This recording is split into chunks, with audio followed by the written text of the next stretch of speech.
first started this channel, I was so proud of myself. I mean, aside from being terrified, absolutely terrified of putting videos on the internet, I thought I was some sort of, I don't know. I had had ME/CFS for 10 years and I fully recovered. And I thought, wow, I have got information people need. I wrote a book. I laugh because, oh my goodness, I knew next to nothing back then. It shouldn't have taken me 10 years to recover. That was not a success story to be shared. It was a cautionary tale. But back then I wasn't hearing about anyone recovering. So I thought, wow, like I have really done something spectacular here.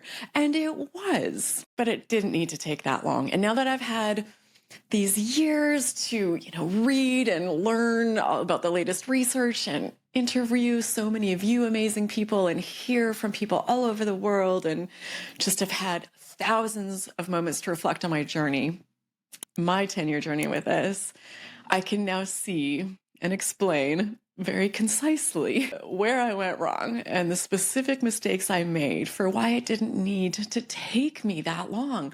I was fumbling my way through it and I got there. But make no mistake, I was fumbling. And if you've read my book, if you bought my book, thank you. I appreciate you.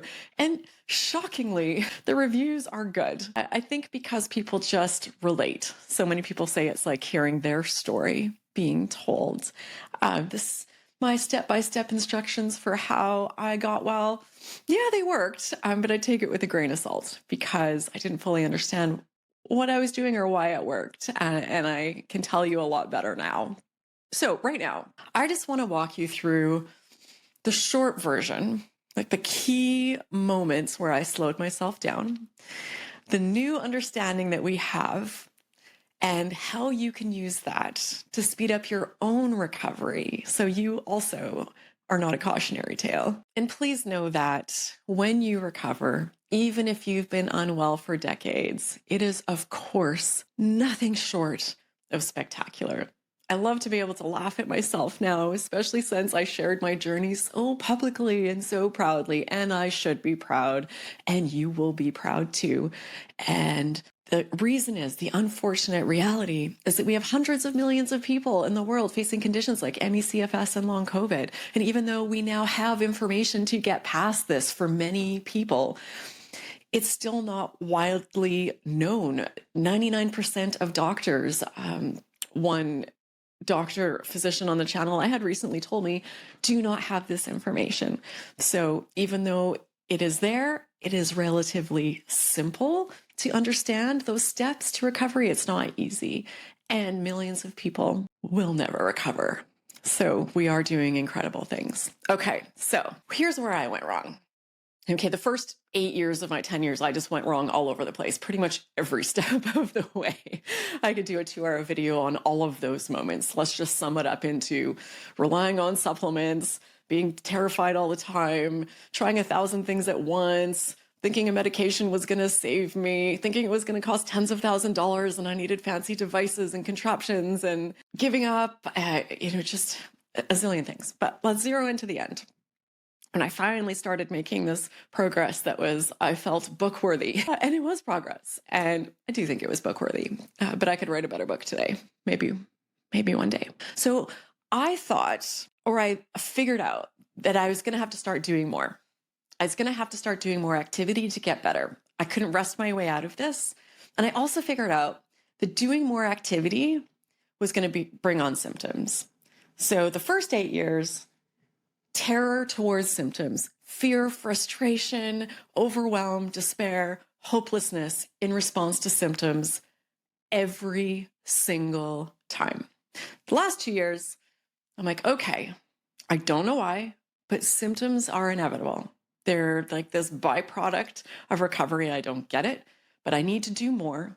I'm going to feel worse for little bits, and this is my path out of this. Here's where I got this part wrong, though. I thought the activity was the whole key. I thought doing more was the key. For me, it was, slowly gradually increasing movement program I've talked about a zillion times, 1 minute a day, next week, 2 minutes a day, generally speaking.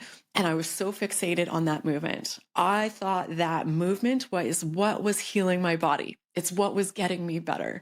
That little bit that I was building up was somehow fixing things in my body and making me stronger. And the symptoms, a byproduct that I couldn't avoid. And they were just there, and I just tried to ignore them. So I somehow came to know, just through trial and error, that the symptoms were unpleasant, but unavoidable and harmless. Now, this is one of those things that you should get embroidered on a pillow. So let me say that again. I knew the symptoms were unpleasant, unavoidable, and harmless. I didn't pay a lot of attention to that. But that was where the magic was. The magic wasn't the 1 minute of arm circles or whatever it was I did that day. That wasn't fixing my body. It was that focus or that lack of focus on the symptoms and the way that I reacted to them. And how I could have sped this up, how you can speed this up. Here's what you can do with this information if you're currently approaching it the way that I was, which is completely understandable. And by the way, puts you ahead of 99.9% of people already. You're already so far ahead and so on the right track, and keep going and you will get there, but it might take you longer than it should. So how you can speed this up is by understanding that when the symptoms come up, that's when the magic is happening. It's not when you're slowly expanding activity. It's not when you're bouncing out your boundaries and doing more. That's an important part of the equation. But the magic happens when you're actually experiencing the symptoms. Because as we know, we are retraining our brain and our autonomic nervous system and teaching it that activity is safe. And we can do this when we don't have symptoms. We can do this in all different ways. We can do it in targeted sessions where we work on, repeating things that reinforce and rewire that into our body by putting signs on the wall that remind us, that we are okay and that everything is safe. There are lots of ways for us to get there, but it happens the fastest. Your best opportunity for doing this is when you're feeling those symptoms. And you need the symptoms to get past this, because fear is fueling the symptoms.